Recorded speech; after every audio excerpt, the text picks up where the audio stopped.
Assalamualaikum warahmatullahi wabarakatuh. Perkenalkan, nama saya Ahmad Ridani.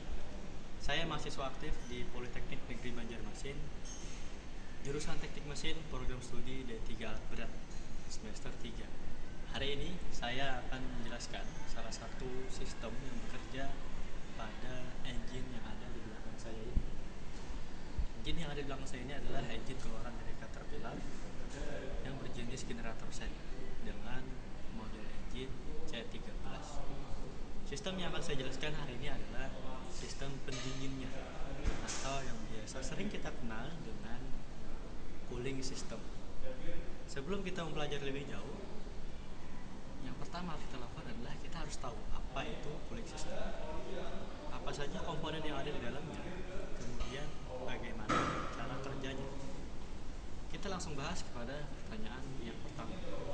Yang pertama adalah apa itu cooling system. Cooling system merupakan sistem pendingin yang ada pada engine yang bertugas mendinginkan engine, menyerap panas dari engine menggunakan cairan yang bernama cooler. Cooler tersebut terdiri dari air biasa, kemudian dicampur dengan zat aditif yang bernama conditioner. Conditioner sendiri berfungsi sebagai anti karat. Kemudian ada zat aditif lain yang biasa dikenal dengan antifreeze. Antifreeze sendiri berguna untuk menurunkan titik beku dan meningkatkan titik didih dari coolant tersebut. Setelah kita tahu apa itu cooling system, kita juga harus tahu dan bisa mengidentifikasi apa saja komponen yang terdapat di dalam cooling system. Jadi, mari sama-sama kita lihat komponen yang ada pada cooling system. Bisa kita lihat di sini. Komponen yang pertama kita sebut sebagai water pump atau pompa air. Kemudian, komponen yang kedua adalah oil cooler atau tempat didinginkannya oli engine oleh coolant. Kemudian ke bawah sini, di sini adalah heater atau pemanas air yang difungsikan untuk memanaskan air coolant. Kita bergeser sedikit, masuk ke dalam engine. Ada jalur yang dinamakan jacket water. Sayangnya saya tidak bisa memperlihatkan jalur tersebut karena posisinya yang berada di dalam engine. Lebih tepatnya terletak pada silinder head dan juga silinder block. Tapi intinya adalah jacket water merupakan sebuah saluran jalan masuknya coolant untuk mendinginkan atau menyerap panas dari engine. Kemudian di sebelah sini ada komponen yang dinamakan thermostat.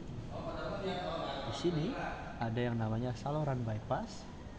Kemudian di sini ini merupakan saluran outlet dari heater sendiri. Di sini adalah saluran inlet dari heater. Komponen selanjutnya bisa kita lihat saluran besar yang berwarna hitam ini merupakan saluran bagian atas radiator. Kemudian di sebelah sana yang ini teman-teman itu dinamakan tangki reservoir, dan yang warna silver di atas itu adalah radiator cap. Ke bawah sedikit, di sini merupakan tempat radiator, dan di sini di dalamnya terdapat radiator fan atau yang biasa kita kenal dengan kipas radiator.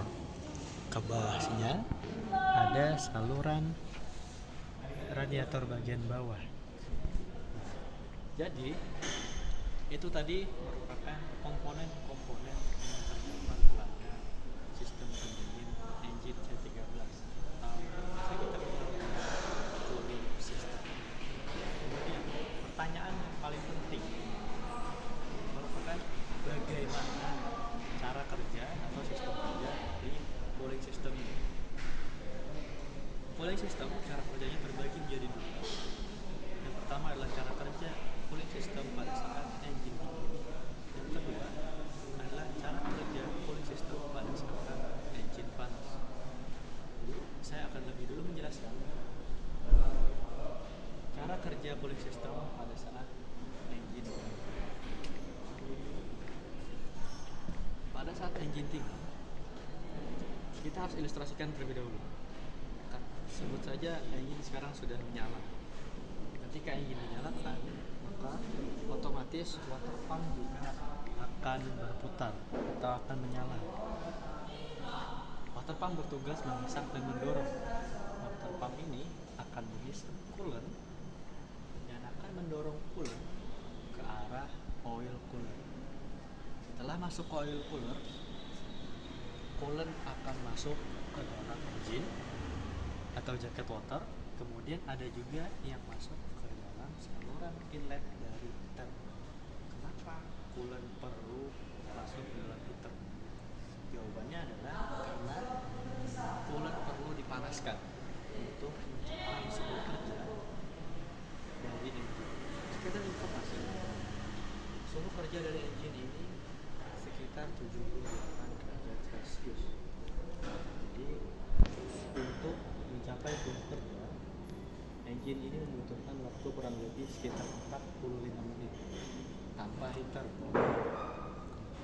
Ketika kita tambahkan komponen tambahan heater, maka proses pemanasan akan menjadi lebih cepat, sekitar 20 menit saja.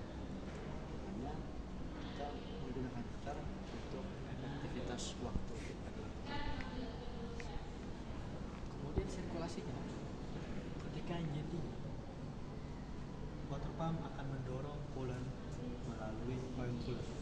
Setelah oil cooler masuk ke jacket water dan akan ada masuk ke heater. Dari heater akan masuk ke saluran bypass. Dan saluran dari jacket water tadi juga akan masuk ke bypass. Kenapa masuk ke sini? Karena dalam termostat itu masih tertutup dikarenakan belum mencapai suhu kerja. Maka dari itu, sirkulasi coolant itu hanya berputar-putar dalam engine ketika engine sedang dingin. Jadi alurnya adalah di water pump didorong ke oil cooler, masuk ke jacket water, kembali ke bypass, masuk ke heater, dipanaskan, juga kembali ke bypass dan akan bisa oleh pompa, didorong lagi, terus berputar sampai kapan? Putaran itu akan terus terjadi sampai suhu mencapai suhu kerja. Nah, karena itu kita akan masuk ke pembahasan yang nomor 2, yaitu cara kerja cooling system pada saat engine panas. Bisa melihat dulu. Pada saat engine panas, pada dasarnya adalah ketika engine sudah panas, maka saluran yang digunakan adalah saluran termostat menuju radiator. Kenapa? Karena suhu panas akan memicu termostat membuka dan bypass dan juga saluran heater akan tertutup. Namun tertutupnya tidak 100%, mungkin sekitar 80-90%. Jadi masih ada coolant yang masuk ke bypass ataupun heater. Namun pada intinya adalah ketika engine panas, saluran yang digunakan adalah saluran termostat menuju radiator. Saluran bypass tidak akan digunakan lagi karena sudah mencapai suhu kerja. Alurnya seperti apa? Boleh mendekat. Alur kerja atau sirkulasi coolant tetap dari pompa. Pompa akan mendorong coolant masuki oil cooler. Kemudian setelah masuk ke oil cooler akan masuk ke dalam jacket water dari dalam sini. Setelah ke jacket water, coolant akan masuk melewati termostat dan juga melalui saluran atas radiator dan akan masuk ke radiator. Untuk apa? Untuk didinginkan dengan cara kipas. Coolant yang panas akan didinginkan oleh kipas radiator dan coolant yang dingin pada radiator akan dihisap oleh pompa melalui saluran bawah radiator ini. Jadi ketika pompa menghisap coolant yang dingin, maka pompa pompa juga akan mendorong coolant yang dingin untuk masuk ke oil cooler untuk mendinginkan oli engine. Kemudian masuk ke jacket water untuk menyerap panas dari silinder head dan juga silinder block. Ketika engine panas, otomatis coolant juga panas. Ketika coolant sudah panas, maka akan membuka termostator. Suhu panas tersebut akan masuk ke radiator untuk didinginkan. Setelah dingin, akan diisap lagi oleh pompa untuk disalurkan kembali ke dalam engine. Jadi seperti itulah siklus dari cooling system ketika engine sudah panas. Kemudian dari kalian bertanya, terus fungsi reservoir itu apa? Fungsi radiator cap itu apa? Fungsi dari mereka ketika cooling panas, tugas termostat adalah membuka saluran ketika suhu mencapai 78 derajat. Tentunya karena terus membuka dan engine terus running, maka suhu akan terus naik. Disitulah peran dari radiator cap dan reservoir berperan.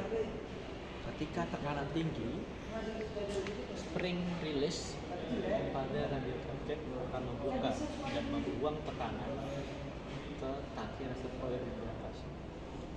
Tapi ketika tekanan sudah rendah, maka spring vakum yang akan bekerja untuk apa?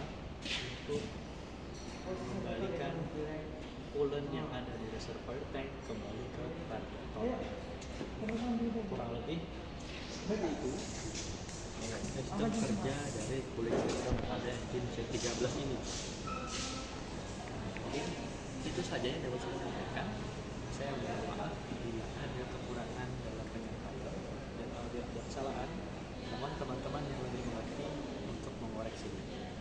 Dan jika kalian suka dengan konten seperti ini, silakan like, subscribe, dan komen. Dan jangan lupa kalian share ke teman kalian agar ilmu ini terus berkembang dan bermanfaat untuk orang banyak. Sekian dari saya Ahmad Ridani, mahasiswa Poliban, pamit undur diri. Wassalamualaikum warahmatullahi wabarakatuh.